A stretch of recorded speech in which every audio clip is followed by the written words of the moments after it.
Hey everyone, welcome back for another weekly memory keeping video. So this is for September 29th through October 5th, and my husband and I did go camping this weekend. So I used this really gorgeous art from Clip Art Kits that was formatted by Cinderella Paper into the Stargazing kit. And I really love the dark colors contrasted with the light in this kit. So that's fantastic. And I can use this one a whole second time because I had so many full boxes left over that I have like basically another kit within the kit. So that's awesome. So I also pulled in some of my favorite foil. So I had a little bit of leftover from Plan With Me stickers, which I believe is now Purely Plan Shop. But I had like gold glitter. It happens to be a Taylor Swift quote. I don't even particularly like this song. It's He Was Midnight, or no, He Was Sunshine, I Was Midnight Rain. That's why I haven't used it yet, but I did like the celestial pattern to it. So I put that over the tall box in this kit because I really, really loved that tall box. I don't always love tall boxes, but when there's scenes like this, I actually really do like them. So yeah, not a huge fan of the song lyrics, but I did really like the pattern on that particular quote box. And then I also pulled in some old gold prism foiling from Scribble Prints Co. It's a really old foil bundle, but the stickers still work, and I wish somebody would still be able to bring back that gold prism foil, but I haven't seen it from literally anybody else, and I'm assuming it must be either unavailable or more expensive that people don't want to bring it in. But I had it in some sort of confetti format, something like that. Actually can't remember what the pattern originally was. Maybe Twinkle? I don't know. But anyway, I thought it was great for a night sky themed kit, which is what this is. So I did color block, and I tried to color block the full boxes as well. You can't really do this with like every single kit, but with this one, it was a little more possible because some of the boxes featured more like of a single color than others. So that's gonna look cool eventually. I have my Halloween nails on in this video. I don't know if you can tell. I got some Impress Halloween nails, and I went like for some sort of like measure or balance. Sorry, my vocabulary is tired today, I guess. I went for some sort of balance between like spoopy and elegant. So I wanted something with like the little ghosties, but also I felt like the spiderweb patterns. Sorry, I just bumped the mic. I thought the spiderweb patterns and the spiders in these nails looked a little more like, I don't know, less cartoonish. I didn't want to go like full cartoonish with my nails for Halloween this year, so I'm glad I was able to strike that balance. They're very neutral nails, like they're black and white, but I like them. They're a little longer than I thought they would be, but so far I've been able to manage. You'll see me use my X-Acto knife a lot in this Plan With Me just because there were quite a few full boxes that weren't fully cut through, but I have had that issue with like almost every shop that I've ever bought a kit from, so I don't think that's exclusive to this particular shop. And I did put an extender on Friday just because I had a lot of little things to mark. I really, really love that s'mores full box on Friday. So yeah, our camping trip was pretty successful. It was quite cold, which when I booked this one, I'm like, it's either going to be too hot or too cold because the first week of October is like all over the place now in the Sacramento area. This week last year, it was like 105 degrees, not even joking. So we were all sweating. This year, it rained and it was pretty like cool and cloudy. So going up into kind of the foothills of the Sierra Nevadas, like it was pretty chilly up there, but nothing chillier than we've camped in before. I do think we need to either get my husband a better sleeping bag or at least get him like an outdoor blanket because he was quite cold. So, but I had a little bit of a thicker sleeping bag and a blanket, so I was fine. But yeah, we went to Calaveras Big Tree State Park, which I had never been to before, I don't think anyway. And I think it's a really great alternative in that area. Instead of going to like Yosemite, like I think everyone should see Yosemite at least once, but I believe this was the week or the week before was when the government shutdown started, so I'm going nowhere near that park right now or any national park right now. So I'm glad we had booked this at a state park for that reason. And it's kind of like a mini sequoia. They have a lot of big trees, as the name states, a lot of sequoias, so their groves are quite beautiful. And the campground we stayed in was the North Grove campground, so in the northern part of the park, and they have a meadow running through the campground, like the campsites go all around the loop of this meadow. And I guess originally, kind of like in like 19th century times, they were trying to drain that meadow for, man-made purposes. But then in more recent years, they have been trying to restore that habitat. So there's like a boardwalk that goes through the meadow to get from one side of the campground to the other, but you need to stay on the boardwalk. And there were a lot of wasps anyway, so like don't go into the meadow because they're restoring that habitat. So that's really fantastic. Just my little PSA here. If you are not as experienced with outdoor stuff, practice leave no trace. It's great that more and more people are like enjoying the outdoors, but I do feel like because of social media, a lot of people are less respectful of the outdoors because they're just trying to get a stupid picture to show off, and really they wouldn't last like 2 seconds in the wilderness, quite frankly. So like, don't carve anything into a tree, don't stack a bunch of rocks, like behave yourself, don't try to climb trees that are protected. Like I've seen some nonsense at like Muir Woods and everywhere, quite frankly. Pack out all your garbage, try to leave spots better than you found them too. I sound really lectury right now. I'm not trying to come across as like super condescending, but like when you go to a place, it should stay at least as good as how you found it, or it should stay even better than how you found it. So like if you show up to a campsite and there's a bunch of garbage everywhere, it's not, it's not your fault that there's trash there, but you should pack it out anyway. You should clean it up, because clearly the person who came before you isn't going to do it. So that's my little PSA. I'm a lifetime Girl Scout, so I will yell at you about that. Also, don't leave your campfire unattended. We had that problem a couple years ago when we camped in Sequoia. The people across from us decided to go drive off somewhere to pick up something and left nobody at their campsite, and their fire was roaring, and we went and put it out because that's stupid. That's actually one of the dumbest things you can do, especially in California. Like, what? So anyway, now my lecture is over.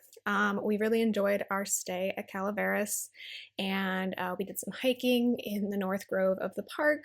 There's actually a wedding going on the day we were there, so that was funny. They have like a lodge there that you can use it for your wedding reception. I'm like, that probably would have been a good idea, except I was nice and didn't want to make people trek out to the woods. In hindsight, I probably should have made them. Anyway, the ground was quite damp though, so we had a lot of hard times building a campfire this night. We finally got one going after like a couple hours, and it was nice, rip-roaring and hot, but it was a real struggle to get things going there. And we made s'mores, and then it's been a while since I've seen a bear, y'all. The last time I saw a bear was in the summer of 2013 when I backpacked in the Yosemite wilderness. So like way out there. We saw multiple bears. It was great. But you do have to chase them out of your camp, and you do have to secure your food really well. Nowadays you do that in a bear camp instead of like you might have seen in like movies or something. Or if you've backpacked a long time ago, like you used to tie your bags up in a tree. But you know who can climb trees? Bears. So we don't do that anymore. Now you get these like slightly expensive like bear proof cans that you put all your food in, and then you put that like far away from your campsite so that if they do show up, they're not like right near you. And then if they come into your camp, you have to chase them out. That's the wilderness version.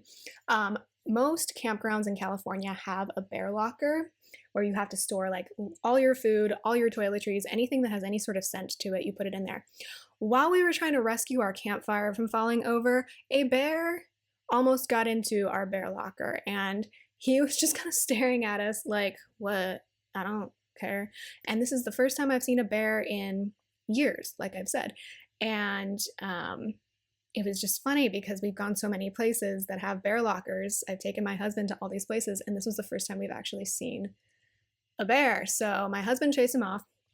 And then like the area across from our campground was not campsites, or across from our campsite was not other campsites. So it was just kind of like woodsy. So the bear was just kind of hanging out there watching us. And my husband noticed, he's like, the bear is watching us. I'm like, do you know what we need to do then? He's like, what? I'm like, we have to chase him off. So I could have done it, but my husband has never done this before. So I feel like it's a rite of passage. So I handed him our shovel and our hammer that we had brought. They're both metal. And I'm like, we got to clang these together because neither of us can project our voices very well and sound very scary. Like you can just shout at them and like be kind of aggressive, but like That's not our strength. So I'm like, you're gonna clang these things together and like chase him off. Like, we're not trying to hurt him or anything, but it's for this bear's own good that he thinks that we're kind of scary and that he should not be wandering into this campground to find food because it's not good for him. We want to keep animals wild. So we had to do that a couple of different times. He didn't come back in the middle of the night though, so that's good. But it was funny. Like, I didn't even see the bear at all. I just saw two eyeballs glowing in the dark from the light of our campfire. I'm like, bro, go home. He's like, this is my home. Like, that's fair actually. But you cannot eat my M&Ms. That's not a bear's diet. Go. So yeah, that was a bit eventful. Anyway, we're well into the day by day now. Nothing really that interesting happened the first half of the week. I did my regular job. I did have an interview on Monday, but I didn't make it to the second round of interviews, so oh well. Tuesday, I watched, I think it was the last show of the North America leg of the My Chemical Romance tour, which was in Tampa. And I saw that the owner of Sugar Pop Fizz, I think her name's Mallory, she was actually at that show when it happened. So that was funny. I was like, oh, have fun. It was a really good time when we went. A lot of weird stuff happened at that show, I think because it was like the last show of that leg. So yeah, I was watching concert videos on YouTube for context if you're new here. But yeah, there was like the signs said yay or yay for the voting instead of yay or nay. The two like conflicting characters in the show hugged at some point, and like the ending of the first half of the show, there was just so many things that I'm like, what is happening right now? So it was really funny. And then Wednesday, nothing too out of the ordinary other than Jane Goodall, her passing was announced, and that made me very sad. I think she contributed a lot of great things to the world, and I do want to watch the interview that is on Netflix with her soon. Thursday it rained, so that was really exciting. And other than that, nothing much happened, although I did order my 2026 planner from Sadie Stickers. I'm going to stick with that. That's the type of planner you see in this video here. I've used it for like 3 years now, and 2026 will be my 4th round of using this type of planner. So really love that. I think it's a great quality planner, equally priced with other options, and it's very neutral, so if that's what you're looking for, I really enjoy that. And she does have inserts as well. So if you don't like the spiral bound, I prefer a spiral bound because I don't like having to like find a cover for it. But if you do like inserts, I know she has those too, so that's cool. I've been watching Abbott Elementary, like the new season. I marked that on Thursday.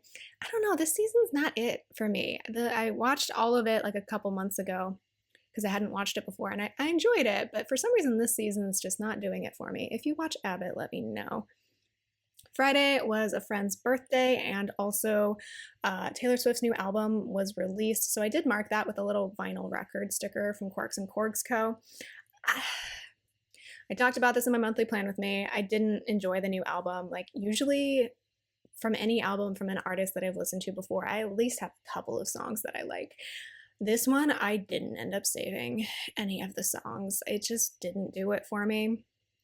And I think that's fine. I think I need to go on a Taylor Swift break again, because I did that a few years ago for like 5 years. And then when I came back and she had released new things, then I was excited about it again. And that's not even touching on all of the like problematic parts of Taylor Swift. Although I will say, I don't think Taylor Swift is like the only problematic person in the music industry. Let's be honest about that, okay? But yeah, that album didn't do it for me. I did go to the record store with my husband this day because that's something that he likes to do during lunch some days. So that record player sticker is from Itty Bitty Sticker Co.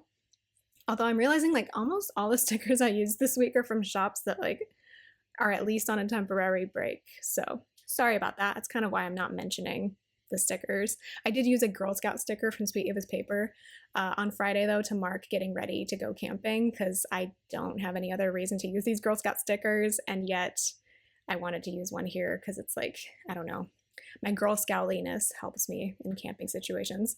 We did test our smoke detectors this night because I realized we hadn't really done that, and we discovered a couple of them like didn't even have batteries in them, so that's great. I'm so glad we've been living like almost 2 years like that, but it's fixed now. And we watched the new episode of Great British Bake Off this night, as well as we started season 2 of Stranger Things because we're doing a whole rewatch before the new season comes out. So I have a sticker from Carly Plans. I picked the ones that like matched the kit better. So it's a little Dungeons and Dragons book that was blue. Then on Saturday, I marked all of our camping adventures. So I marked driving to the campground with this Molly from Itty Bitty Sticker Co. I marked checking into the campground with a sticker from Sweet Ava's Paper. And then I marked hiking through the meadow and then through into the actual state park and the Grove Overlook Trail with a Molly from Itty Bitty Sticker Co. It was gorgeous. The leaves were just starting to turn on some of the, I think they were dogwood trees. And then they have giant sequoias there as well. So that was cool. They also have like this huge hollowed out log that you can go through. So that's kind of fun. I marked our campfire struggles with another Sweet Ava's Paper sticker, and then I marked making s'mores with a Molly. And then I don't have bear stickers, I probably should, but to mark seeing the bear, I just used this stargazing sticker from Sweet Ava's Paper because it was kind of like seeing stars in the distance, but it was the bear's eyeballs just glowing in the dark. So, you know, fun times chasing off a bear. Sunday, by the way, now if you didn't know what to do if you see a California black bear, my advice is specifically for California black bears. I want to stipulate that. Is that the right word? I think so. Yeah, California black bears you can scare off. I wouldn't recommend trying that with like a grizzly. Look it up before you go to anywhere that there's grizzlies. We don't have them in California because we made ours extinct. Yeah, fun fact, the California flag, we have a bear on it. That specific bear we made extinct. Go us. No, terrible, awful. Anyway, but you don't have to deal with grizzlies here. So you just deal with the black bears. They're relatively small and you can usually scare them off. So that's the only time that my advice applies. I don't know what to do with other types of bears. I will be honest. Anyway, Sunday I marked sleeping in, having coffee and oatmeal at our campsite, and then checking out. We did get lattes from a shop when we came home just because we were tired, and then we unpacked all our stuff and watched more Stranger Things. So that is the week. There is my outdoorsy life advice that nobody asked for. As always, if you are going out somewhere remotely dangerous, do your own research. Don't just take my word for it. Do your research about specifically where you are going and what types of things that you should observe and do. And that's the end of my PSA for the week. I didn't anticipate lecturing so much, but anyway, thanks so much for watching. I'll talk to you next time.